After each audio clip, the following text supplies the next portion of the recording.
Do you want to be able to use promo code on Zara? Well, then this video is going to be perfect for you. So what I'm going to do firstly is to go into Zara official website, as you can see.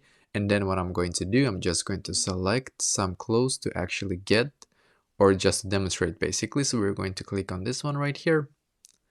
Let's see if we can actually get anything. We can click on this one, see if we can actually add this one to the cart. So I'm going to add this one right here, as you can see. Okay, let's try again. For some reason, it didn't let me add this one, so I'm going to try it once again. Let's see.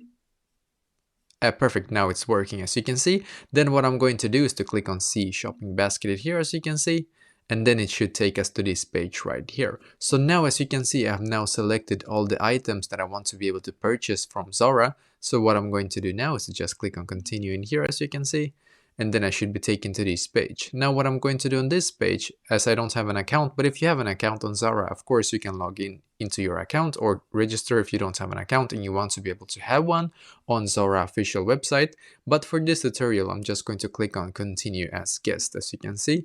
And then I should be taken to this page right here. So basically in here, I will need to fill out all of the address and my name, as you can see, all of the details that they require here to be able to actually send me this item, obviously.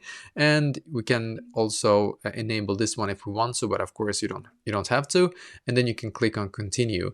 And if you get the option to be able to add a promo code, then you're able to do so. But unfortunately, as of right now, it's not always possible, just so you know. So when you have filled out all of this one right here, double check so that everything is correct, click on continue in here, and then check if it's actually possible for you to add a promo code. And I hope that this video is going to be able to help you with this.